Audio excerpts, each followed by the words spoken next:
నిన్నే మాట్లాడుకున్నాం కదా, ఏదైతే ఎన్టీఆర్ హెల్త్ యూనివర్సిటీ దగ్గర ఆందోళన చేస్తున్నటువంటి వైద్యులని అరెస్ట్ చేయడం, ఇది వాళ్ళందరూ చివరికి జగన్ దగ్గరికి వెళ్ళారు. అక్కడ తమ కష్టాన్ని చెప్పుకున్నారు. అప్పులు చేసి మరి ఎన్నో కష్ట నష్టాలకు వచ్చి అప్పులు చేసి మరి తమను విదేశాలకు పంపించారని తల్లిదండ్రులు, తాము కష్టపడి మెడికల్ ఖర్చులు పూర్తి చేశామని, ఎన్ఎంసీ నిబంధనల ప్రకారం ఎఫ్ఎంజీ పరీక్ష ఇంటర్న్షిప్ కూడా చేశామని, అయినా తమకు పర్మనెంట్ నెంబర్ ఇవ్వడం లేదని ఆవేదన వ్యక్తం చేశారు. ఎఫ్ఎంజీ చేసిన మరికొంతమంది విద్యార్థులకు ఇంటర్న్షిప్ ఇవ్వడం లేదని, గడువుకు మించి ఇంటర్న్షిప్ పెట్టి గొడ్డు చాకరీ చేయించుకున్నారని యువ వైద్యులు వైఎస్ జగన్కి వివరించారు. యువ వైద్యులు వెంట వైఎస్ఆర్సీపీ విద్యార్థి విభాగం అధ్యక్షుడు పానుగంటి చైతన్య, వర్కింగ్ ప్రెసిడెంట్ రవిచంద్ర జగన్ దగ్గరికి తీసుకొచ్చారు. దీని మీద జగన్ తీవ్రంగా స్పందించారు. చంద్రబాబు మీ దౌర్భాగ్య ప్రభుత్వం కాదా అంటూ ట్వీట్ చేసుకొచ్చారు. విదేశాల్లో మెడికల్ కోర్సు పూర్తి చేసిన విద్యార్థులపై పోలీసులతో దాడులు చేస్తారా? ఎన్ఎంసీ గైడ్లైన్స్ ప్రకారం వాళ్ళంతా ఇక్కడ ఫారిన్ మెడికల్ గ్రాడ్యుయేషన్ ఎగ్జామ్లో ఉత్తీర్ణులైన తర్వాత ఇక్కడే ఇంటర్న్షిప్ పూర్తి చేసినా ఎందుకు పర్మనెంట్ రిజిస్ట్రేషన్ నెంబర్ ఇవ్వడం లేదు?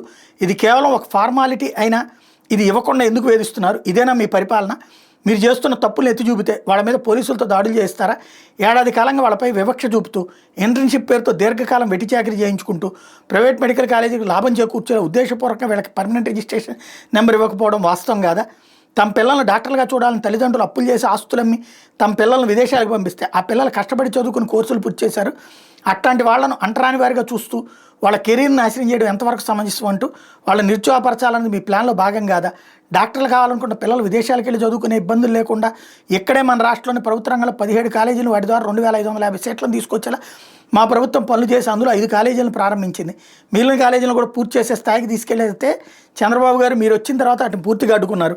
కేంద్ర ప్రభుత్వం సీట్లు కేటాయిస్తే వాటిని వద్దు అన్న ప్రభుత్వం దేశ చరిత్రలో మీది మాత్రమే కాదా? మీ అవినీతి కోసం స్కాములు చేస్తూ ఆ కాలేజీలను ప్రైవేటీకరించే కుట్ర చేస్తున్నారు. పులివెందులు మెడికల్ కాలేజీకి ఎన్ఎంసీ కేటాయించిన సీట్లను కూడా వద్దంటూ లేఖ రాసి విద్యార్థుల భవిష్యత్తును నాశనం చేశారు. ఇప్పుడు దేశం వెళ్ళి అక్కడ ఖర్చులు తగ్గించుకుని కష్టపడి కోర్సులు పూర్తి చేసి వస్తే వాళ్ళకి పిఆర్ నెంబర్ ఇవ్వకుండా ఇబ్బంది పెడుతున్నారు. పైగా అడిగితే పోలీస్ స్టేషన్లో వేశారు. తల్లిదండ్రులపైన విద్యార్థులపైన ఇంత పగెందుకు చంద్రబాబు? ఇంటర్న్షిప్ పూర్తి చేసిన వాళ్ళకి వెంటనే రిలీవింగ్ ఆర్డర్లు ఇవ్వాలని, ఎన్ఎంసీ గైడ్లైన్స్ ప్రకారం ఎఫ్ఎంజీ పరీక్షల్లో ఉత్తీర్ణులైన వీళ్ళకి వెంటనే పర్మనెంట్ రిజిస్ట్రేషన్ నెంబర్ ఇవ్వాలని డిమాండ్ చేస్తున్నానంటూ జగన్ తన పోస్టులో చెప్పుకొచ్చారు.